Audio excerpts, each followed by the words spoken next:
आओ बढ़ते हैं भगवान के पवित्र चरित्र की तरफ।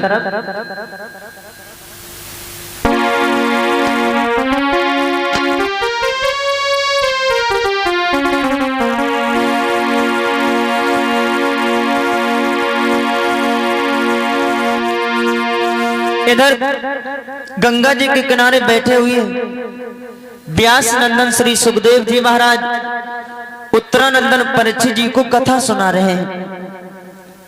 कथा का जहां दूसरा दिन था, तिलक चंदन भगवान का पूजन करने के बाद में महाराज परीक्षित जी को सामने बैठा लेते हैं।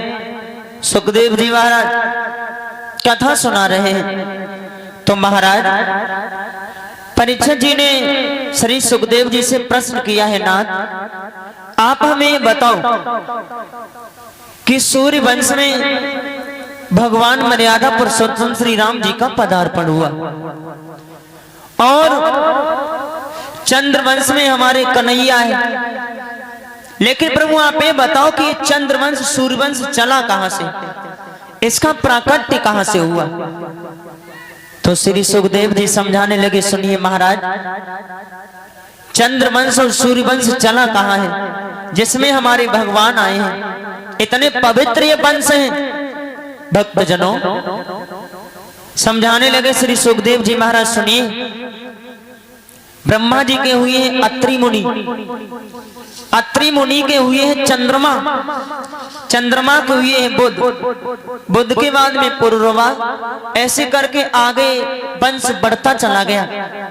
महाराज अत्रि मुनि के पुत्र थे जिनका नाम था चंद्रमा। अच्छा चंद्रमा ये थे कौन? वैसे तो प्रमाण मिलता है चंद्रमा जो थे वो भगवान नारायण के अवतारी है। कहीं कहीं कहा जाता है कि ब्रह्मा जी के अवतारी है, क्षमा करें विद्वानों का मत है। चंद्रमा, इन्होंने अत्रि मुनि की पत्नी जो अनुसुईया थी, इन्हीं से गर्भ के जन्म हुआ चंद्रमा का। इन्हीं चंद्रमा से आगे चंद्रवंश और सूर्यवंश चला। अच्छा भगवान कैसे अवतार धारण कर सकते हैं?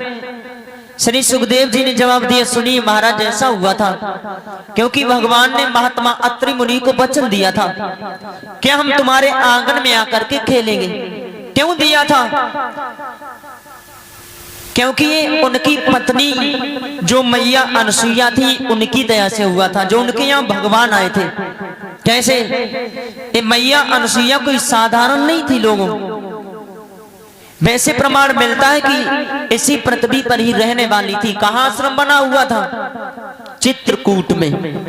चित्रकूट में मैया अनुसुईया का आश्रम बना हुआ था। इनके पति का क्या नाम है? अत्रि मुनि। पिता का भी वर्णन आता है कि पिता का नाम क्या था? करदम ऋषि। और विद्वानों ने बताया मां के बारे में।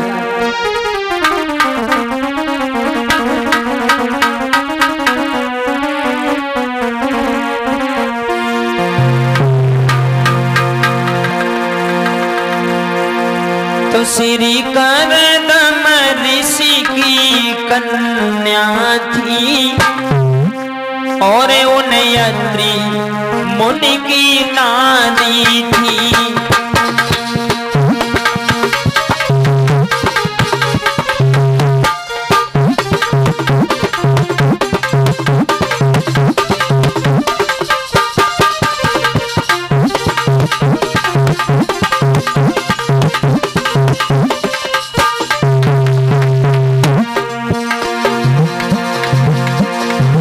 अनुसुईया प्रमाण मिलता है महात्मा करदम ऋषि की लड़की थी।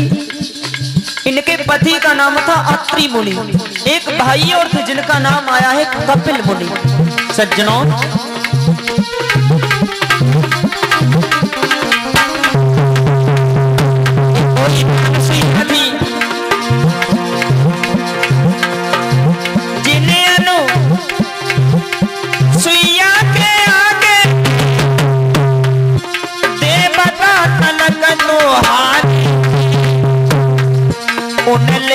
परीक्षा मैया की आए उनकी तरफ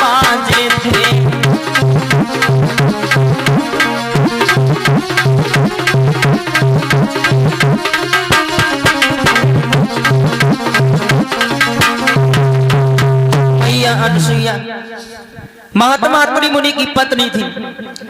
ये वही माँ थी जिन्होंने तीनों लोकों के जो रचयिता है ना, ब्रह्मा जी, विष्णु जी और भगवान भोले बाबा, इन तीनों लोगों को अपने शिकंजा में कर लिया।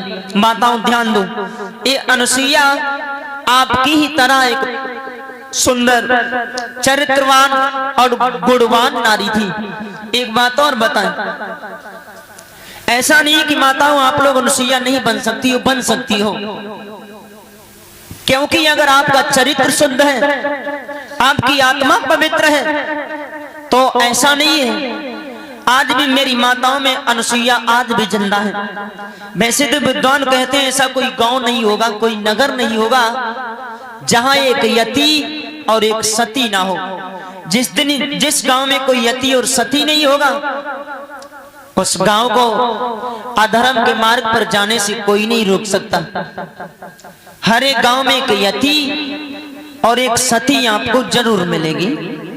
तो सज्जनों, मैया अनुसुईया माताओं आपकी ही तरह एक नारी थी, लेकिन इनके अंदर इतना सतीत्व आया कहां से जानती हो आप? आपके अंदर भी आ सकता है। कब? क्योंकि अनुसुईया मैया अपने पति की बहुत सेवा करती थी। जैसे सुबह उठती थी, सबसे पहले अपने पति के दर्शन करती थी, उनके चरण छूती थी, उसके बाद में अपनी दिनचर्या किया करती थी। इसलिए आपको यही चाहिए ना कि सुबह उठ करके हर एक माता को अपने पति के चरण छू करके अपनी दिनचर्या शुरू करनी चाहिए। ऐसा करती भी होगी। यहाँ भी हमारी कई माताएं होगी जो सुबह उठ करके अपने पति के पैर छूती होगी। हाथ उठाओ, देखे कौन कौन है। उठाओ हाथ, उठाओ उठाओ, शर्म नहीं करनी चाहिए। अच्छा, कोई है नहीं उठाएगा क्या? कितनी गलत बात है, बताओ पहले। बताओ पहले, 0 सन्नाटा आया। देखिए गलत बात है। सुबह उठो, अपने पति के पैर छूना ये आपका प्रत्येक दिन का धर्म होना चाहिए। लेकिन हम माताएं कोई कोई विचार कर रही होंगी, इन्होंने तो बता दिया कि पति के पैर छुओ। अब कम से कम हमारे आदमी तो पैर छुपाने वालों है कि धीरुआ। हाँ, जीव बात सही है भाई। आप राम बनोगे तभी तो आपको जानकी जैसी धर्म पत्नी मिलेगी। अब आप क्या करते हो? सुबह जाते हो, यहाँ तो बढ़िया व्यवस्था है, चौराहा है, लगा करके आते हो, तुरंत रुकिए, ठहरिए, देखिए देसी वाला कौन सा वो कहा जाता है, क्षमा करें। तो अब तुम आ गए, बताओ पहले बन करके बिल्कुल अपने में हीरो, और फिर पत्नी पे जुटत हो। तुम पत्नी की फिर पूजा करते हो। अब बताओ, तुम अपनी पत्नी की पूजा दारू पी के करो तो क्या पत्नी तुम्हारी पूजा करेगी? बिल्कुल नहीं करेगी। कभी कभी करेगी तो इस दिमाग में मत रहना कि छोटी छोटी अगरबत्ती वाले से करेंगी ना, फिर बड़ी बड़ी अगरबत्ती उठाएंगी, फिर बिन से पूजा शुरू होगी तुम्हारी। बड़ी अगरबत्ती जान तो करने कहा जाता है। तो देखिए, आपका नियम होना चाहिए, पति की सेवा करो। सुबह उठो, अपने पति के पैर छुओ, उसके बाद में अपनी दिनचर्या बनाओ। मैया अनुसुईया का रोज का नियम था, उठती थी, अपने पति की बहुत सेवा करती थी, इसलिए उनका नाम दुनिया में अमर हो गया। एक दिन की बात है, मैया अनुसुईया जहां रहती थी चित्रकूट में, उसी क्षेत्र में अकाल पड़ गया, सूखा, कहीं जल ही नहीं बरस रहा है, जीव जंतु परेशान, अत्रि मुनि महात्मा तपस्या कर रहे हैं। अब बहुत दिन हो गए, इधर देव ऋषि नारद ने बीड़ा उठाया तो वो गुनगुनाते आगे बढ़े। कहां चले? गुनगुनाते हुए, एक ही गीत ना उनका, वही गाते हुए चले। कौन सा?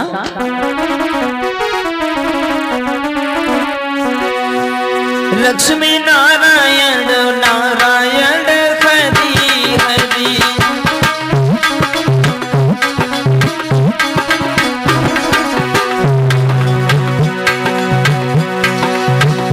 तुम दीन दयाल कहावती हो,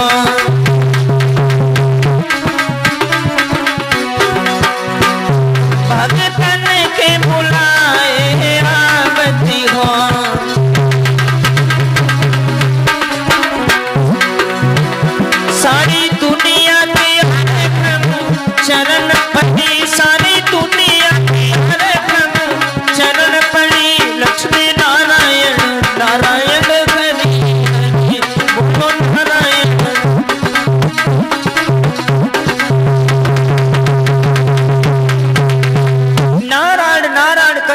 देव ऋषि नारद चले, इधर उधर घूम रहे हैं, सोच रहे हैं भाई कोई हमें ऐसा केस मिल जाए जिसके सहारे हमारा थोड़ा बहुत टाइम पास हो जाए। हाँ, अब नारद का तो यही काम था ना, इधर उधर घूमना। जैसे आज के जमाने में ले लो, जैसे जो काम वकील का नहीं होता है ना, केस ढूंढना, कोई मिल जाए बस हमारा टाइम पास हो जाए। नारद का वही काम था, इधर उधर ढूंढते रहते थे। ये भी काम था। दूसरा काम क्या था? अब जामत सोचना कि नारद बाल ब्रह्मचारी जरूर थे, बढ़िया इंसान थे ना, बड़े खतरनाक आदमी थे। नंबर 1 पे तो लड़ाई लगाना आते, जहां लड़ाई ना लगे वहां लड़ाई लगाए, और जहां लड़ाई लग जाए उसे शांत करवाना नारद का काम था। लड़ाई लगाने वाले नंबर 1, जिसे कहते कौन? चुगलखोर, चुगलहा। हाँ, तो नारद ही थे ना, उन्होंने ये शुरू किया जो आज कल, क्षमा करें हम आपके क्षेत्र की बात नहीं कर रहे हैं, वैसे हर एक गांव में आपको, गांव में नहीं मोहल्ला मोहल्ला में एक आध नारद जरूर मिलेंगे तुम्हें। हाँ, माफ करना, आप लोग बुरा मत मानना, हम आपके यहाँ की कोई बात नहीं कर रहे हैं, हम अपने इधर की बात करते हैं। जिनका काम ही होता ना लड़ाई लगाना इधर उधर, तब जब नारद होंगे तो माताओं आप लोग इस बात को सोच करके मत हंसिएगा, जब नारद होंगे तो नारद की पत्नी कौन? वही नरदायन धीरू, नंबर 1 की चुगलैया, टॉप नंबर की। जामा सोचो कि, क्षमा करें माता, बुरा मत मानो, आपके यहाँ कोई नहीं होगा, आप सब लोग यहाँ के बड़ी समझदार हो, हम अपने इधर की बात करते हैं। हाँ, क्योंकि नारद पत्नी नरदायन हुई।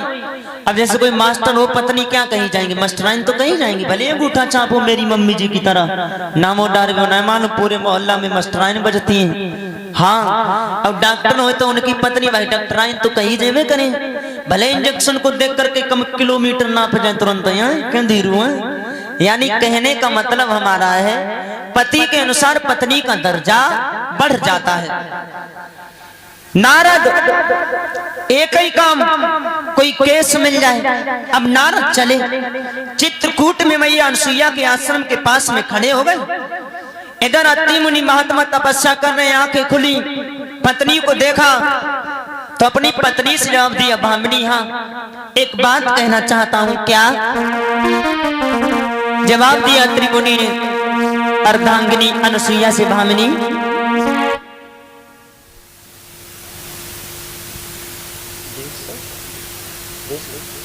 श्रीमान सुंदर जी की तरफ से 50 मुद्राएं श्रीमान देसु जी की तरफ से दान हुई है।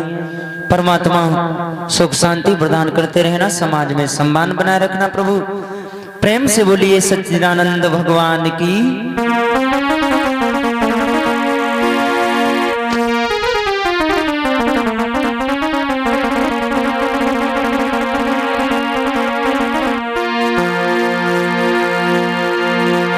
तो अत्रि मुनि ने तब जवाब दयो, अब भामिनी मेरी अब सुन लेना, हमें भारी प्यासा लग रही है और निकलाएंगे नीर पिलाई देना।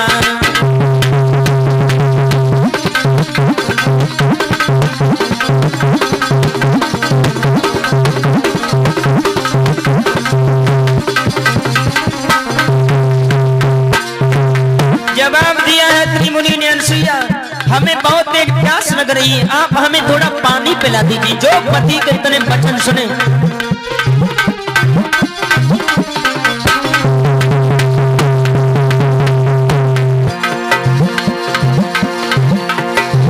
बातें सुन के अनसुईया ने नहीं पल की देर लगाई, निगाह कमंडल लेकर के आगे की सीढ़ी लगाई है।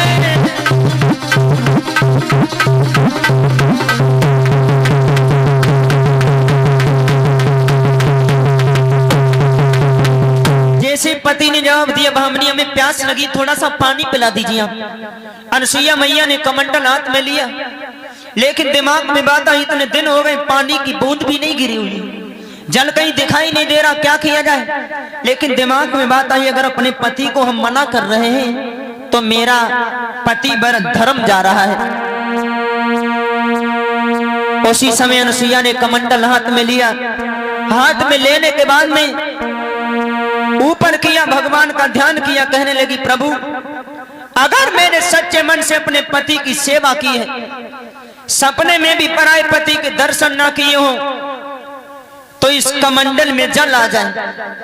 इतने वचन कहने के बाद में जवाब दिया, जो उच्च स्वर में मंत्र पढ़ा, ओ पति परमेश्वराय नमः, कमंडल लेकर के ऊपर को जैसे उठाया,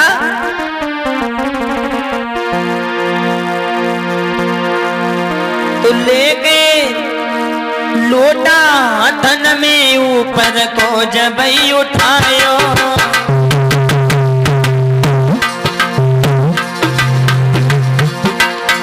विधि गति अपरंपार रे कोई भेद जान नहीं पायो।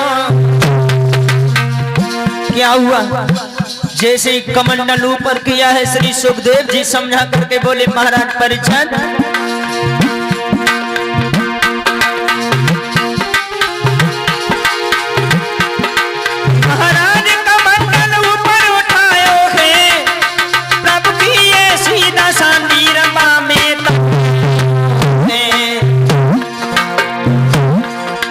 दुनिया के रखवाले राम समझते समझ